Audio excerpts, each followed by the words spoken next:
There's an episode in Dragon Ball Z that slipped through the cracks. It happens early on a place called Planet Arlia. Let's rewind. Before Vegeta ever set foot on Earth, he and Nappa were drifting through space, bored, irritated, and looking for their next payday. They catch wind of a planet they could conquer and sell, and without a second thought, they head straight for it. And the moment they land, the Arlians attack. It doesn't hurt them. If anything, it annoys them.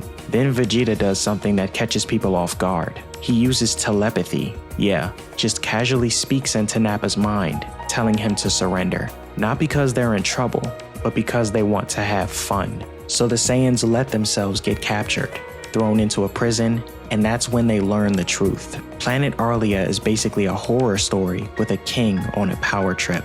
The prisoners are forced into gladiator death matches. Losers get fed to a giant monster in a pit. One man even had his fiancée stolen on his wedding day by the king himself. This is the first time you see Vegeta and Nappa in a weird role. They're the villains of the series, but on this planet, they look like heroes. Because once the Saiyans get bored of being chained up, they break out and kill every guard in their path. And then they walk straight into the king's throne, where they're met with the strongest warriors Arlia has to offer. It wasn't a long fight. Nappa literally flicks his finger and erases them.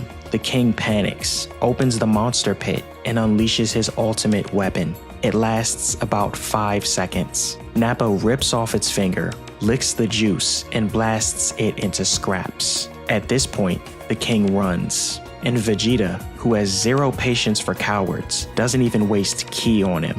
He just casually uses telekinesis to fire a rock straight through his chest. And suddenly, the Arlians are free. The man who lost his bride is reunited with her. He calls Vegeta a hero, a savior who liberated them from centuries of suffering. And for a split second, you could almost believe it. It feels like a classic Dragon Ball happy ending.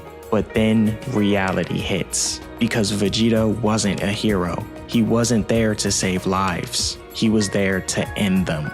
So just as the couple embraces, just as the planet finally gets its freedom, Vegeta raises 2 fingers and erases the entire world. The planet, the moon, the couple, gone. Their happy ending lasted maybe 10 seconds. And that's the point. This episode shows us who Vegeta really was back then.